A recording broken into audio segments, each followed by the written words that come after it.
E na minha cabeça, talvez faça parte do que a gente tá falando aqui, a ideia, a moral da história do que a gente tá falando aqui seja, precisamos ficar atentos a quando esse tipo de sinalização de virtude é apenas uma ferramenta para atingir essa descarga de hormônio ou conseguir mais reputação, não sei o quê. A gente está discutindo aqui que essas pautas, algumas dessas, assim, todas essas pautas, na verdade, elas são legítimas, elas só estão sendo sequestradas para um fim escroto. Né? Não, a pauta de luta pela inclusão é uma coisa. Sim. Você dizer que falar todes inclui é mentira. Eu também acho. Não, assim, é aquilo que eu falei, tem estudo comprovando. Então, assim, nós temos gente na imprensa que está sendo tratada como militante ou como especialista em inclusão, sendo levada para dentro de empresas para dar palestra de inclusão. Uma coisa que me preocupa demais é órgãos públicos, principalmente Ministério Público e Judiciário, levando para falar sobre inclusão pessoas que defendem que inclusão é feita com controle de vocabulário, eliminar microagressões e reconhecer privilégios. Isso é tão científico quanto fazer inclusão por meio de jogo de tarô, cara. Isso é tão científico quanto eu ler o horóscopo da Fundação do Judiciário pra fazer inclusão. Mas ninguém tá ligando pra essa porra, Vai ser cancelado por cartomantes. Ninguém tá ligando pra essa porra. Então, assim, o que eu defendo é o seguinte... Só que isso é bonitinho. Falar isso é bonitinho. Então, mas eu fico bem. Mas eu acho que é muito mais... Em vez de você ir lutar com uma empresa aérea por um benefício adquirido, é mais fácil você falar, não se fala meio autista, tá? É claro. Em vez de você lutar para incluir a mulher trans... para ela não ter que dar o benefício. Em vez de lutar pela mulher trans... Porque aí ela contrata os barulhentos e não tem que fazer a mudança social, entendeu? Isso. Eu entendi. E assim, pra mim é um atalho, uma coisa muito mais simples, é muito mais fácil. Ó. Você tem que falar todos. Não precisa lutar contra o preconceito que a mulher trans sofre. É só falar todos. Na palestra que eu faço lá de cases para empresas, para conselheiros, tem um case que eu falo muito que é o do Carrefour. O Carrefour estava lançando uma campanha chamada Todes Merecem Respeito. No Dia da Consciência Negra. Isso foi notícia na coluna da Mônica Bergamo. E dizia que era uma campanha para inclusão, que é mentira, que é a mesma coisa que ele falar, eu joguei esse tarô aqui, todo mundo vai botar a carta da torre na testa, vai incluir. É a mesma seriedade. Mesma seriedade do negócio. Não, que assim, eu defendo que eles continuem falando, não pode falar todes? Pode, mas é crendice e aceita. É o vocabulário da sua seita, isso aí não é inclusão. Lançaram esse negócio. Eles tinham um problema crônico com a opção interna pela forma de escolha de seguranças. E um debate que, quando você tem um varejista assim, muito amplo, sempre se tem um debate corporativo de governança, é se você terceiriza ou não a segurança. Porque ela é muito sensível. Você terceirizar a segurança é já uma decisão difícil. Você terceirizar pelo menor preço é outra pior. Então, assim, você tá com essas duas coisas ocorrendo ao mesmo tempo. O que vai incluir mais? Você treinar a segurança ou você fazer essa campanha? Não. Eles fizeram essa campanha porque qual é a cabeça do empresário? Não faz mal colocar o todes. Faz. Isso já é comprovado. Porque quando lança aquilo, na cabeça das pessoas você resolveu. Então ela não acha que tem que resolver outras coisas. Aí, já estamos fazendo o negócio da inclusão. E ela não vai mexer nas outras coisas. O que aconteceu? A segurança assassinou dentro de uma loja um cliente negro no Dia da Consciência Negra. Aí eles chamam toda a lacração, influencer, as cartomantes universitárias, que tem as cartomantes universitárias que fala que esses negócios de inclusão é verdade. Tudo mentira. Mas também tem doutorado sobre astrologia, sobre coisa que não é... No livro eu explico. Existe uma diferença entre teoria crítica e ciência. Então muita gente fala, não, porque a teoria queer... Não, a teoria queer não é ciência, ela não serve para explicar fatos. Ela é uma, vamos dizer, simplificando grosseiramente, ela é uma espécie de hipótese. São teorias críticas. Então, que você tem o Marcuse, Deleuze, Judith Butler, que falam disso, que assim, os comportamentos de homens e mulheres são mais aprendidos pela sociedade do que genéticos. Não é verdade. Não se sabe a medida disso.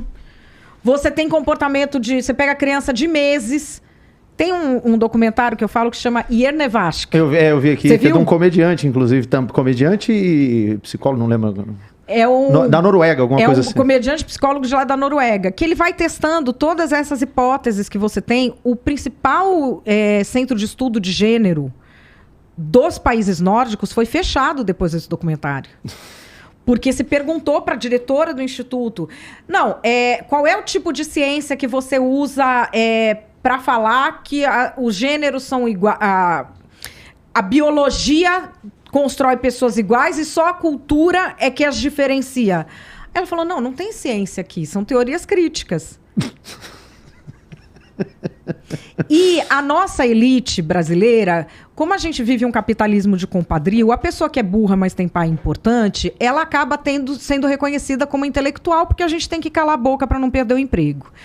Então, essas pessoas pegam teoria crítica e falam assim, vai estudar, você não leu aqui não sei o quê, só que aquilo não é uma explicação de fenômeno. Não é porque alguém escreveu que é verdade. Né? Não, são hipóteses críveis. Assim como as do Naldo. É uma hipótese. As do Naldo são sensacionais. Né? Assim, elas têm a mesma seriedade das hipóteses do Naldo. E é isso que eu falo. As pessoas falam, não, mas então não pode mais falar todes, então não pode falar, pode. Fala, só não pode levar, só que tem que ficar no lugar que é o lugar correto, que eu de crendice. Por exemplo, eu uma vez caí de paraglider. E aí eu tinha umas cãibras, cara, que detonou em mim, que não tinha remédio que saía. Não tinha, eu tomava os remédios, não saía.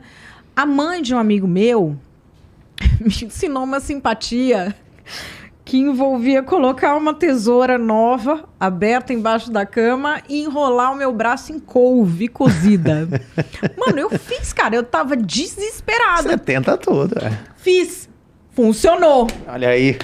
Olha aí. Eu vou sair. Ou seja, todos funcionam aí, tá vendo? Entendeu? É o mesmo raciocínio. É o mesmo raciocínio. Todo mundo faz coisas que você sabe que, assim, eu faço aquilo porque naquele momento aquilo calou fundo no meu coração, eu fiz. Mas eu sei que aquilo não é uma coisa objetiva que eu não posso sair recomendando pros outros. A não ser assim, mano, fiz uma simpatia aí e não sei o quê, papapá. Mas assim, sabendo que aquilo é uma simpatia. Você não pode chegar e fazer o guia de tratamento de uma UTI com isso no meio, que é isso que esse povo tá fazendo. Falando, vamos promover... Você ir no médico e ele passar isso aí. Você vai no médico e ele fala, a senhora compra uma couve e não te passa o remédio. Que é o que esse povo, influencer, que mente que tá fazendo inclusão, faz com as empresas. Ele tá passando a couve. Por exemplo... eu vi já, até em poder público, Ministério Público, Judiciário, chamar publicitário para falar de inclusão. Essa gente é louca. O publicitário é o capataz do capitalismo. Esse é o papel dele. Ele é, vamos dizer, o capitão do mato do capitalismo. Aí eu vejo assim, publicitário socialista. Não existe, amor. Existem pessoas que não se aceitam como são e mentem para as outras. Não existe publicitário socialista. Ele é o capataz do capitalismo. Ele é o que torna as coisas exclusivas para gerar desejo. Ele é o que convence as pessoas de que ela comprar o produto do cliente dele, ela vai ser feliz. Ele é o que te convence que o banco tá te ferrando, mas ele é bom. Porque ele te deu um livro. É disso que nós estamos falando.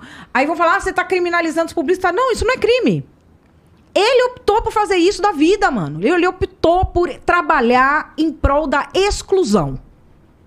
Beleza. Assuma seus BO. Ou então vai trabalhar lá onde eu trabalhei em Angola e para de andar com esses carros de 300 mil reais que eles andam.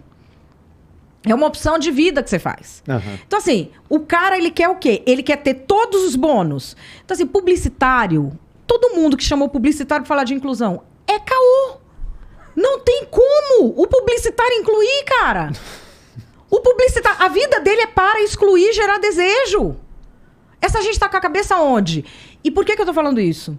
Tem pessoas da área de recursos humanos, da área de psicologia social, que tem estudos sérios e metodologias sérias para você fazer inclusão. Por que a empresa hoje está fazendo inclusão?